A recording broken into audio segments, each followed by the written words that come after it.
ஏ தமிழ், உங்க அப்பா எங்கடி? உள்ளதாம்மா இருக்காரு. ஆதி, ஆதி. என்ன பாரதி? வாங்கம்மா. என்னாச்சு? ஏன் எல்லாம் ஒரு மாதிரி இருக்கீங்க? ஆண்டாள குத்துன ஒருத்தனை போலீஸ் பிடிச்சிட்டாங்களா ஆதி? சரி, இப்ப அழகர் எங்க இருக்கான்? அவரு ஸ்டேஷனுக்கு தான் போயிருக்காரு. ஆனா ரொம்ப கோவமா இருக்காரு ஆதி. அரிவாளெல்லாம் தூக்கிக்கிட்டு அவனை வெட்ட போறேன் குத்த போறேன்னு சொல்லிட்டு இருக்காரு.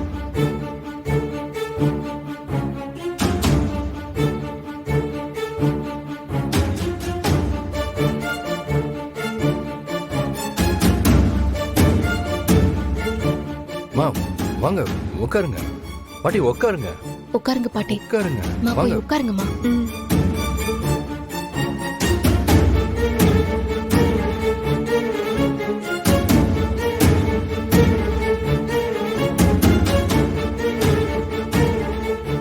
ஆதி, என்ன நாங்க பாட்டுக்கு பேசிட்டு இருக்கோம், நீ அமைதியா இருக்க?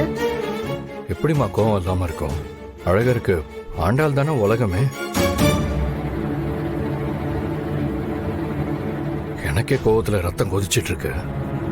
அப்ப அழகருக்கு எப்படி இருக்கும்? அதெல்லாம் சரிதான் ஆதி. ஆனா கோவத்துல இவர் ஏதாவது பண்ணிட்டு போய் ஜெயில உட்கார்ந்தா அதுக்கப்புறம் என்ன பண்றது? வாழ்க்கையில எல்லாமே சரியா நடக்காது. நாம தான் அதை சரி பண்ணி நடத்திட்டு போகணும். நீங்க சொல்றதெல்லாம் கரெக்ட் தான்மா. இது ஆண்டாளுக்கு நடந்த ஆக்சிடென்டா இருந்தா பரவாயில்ல. நம்மளோட கவனக்குறைவோ இல்ல விதியோன்னு நினைச்சு நம்ம அமைதியா இருந்துடலாம். ஆனா நடந்தது கொலை முயற்சி. நல்ல வேளை ஆண்டாள் உயிருக்கு எதுவும் ஆபத்தாகல. ஒருவேளை ஆயிருந்தா அதை நம்மளால யோசிச்சு பார்க்க முடியுதா? அப்படி யோசிச்சு பார்த்தா எவ்வளவு வலியா இருக்கும், எவ்வளவு வேதனையா இருக்கும்.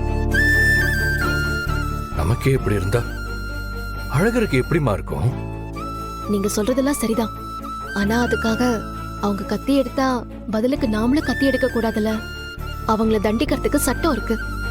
அவங்க செஞ்ச தப்புக்கு கண்டிப்பா அவங்களுக்கு தண்டனை கிடைக்கும். அப்படியே அவங்க சட்டத்துல இருந்து தப்பிச்சாலும் கடவுள் கிட்ட இருந்து தப்பிக்க முடியாது. எல்லாத்துக்கும் கணக்கு கொடுத்துதான் ஆகணும். அட போங்க பாரதி. கடவுள் தண்டிப்பாரு காப்பாத்துவாருன்னு நாம தான் நம்பிக்கிட்டு இருக்கோம். ஆனா அங்க காப்பாத்தப்படுறதும் நல்லா இருக்கிறதும் தப்பு பண்றவங்க தான். சின்ன வயசுல இருந்தே பொய் சொல்லாத, திருடாத, அடுத்தவனை ஏமாத்தாத, அடுத்தவனை கஷ்டப்படுத்தாதன்னு இப்படி சொல்லி சொல்லி தான் எல்லாரும் வளர்க்குறாங்க.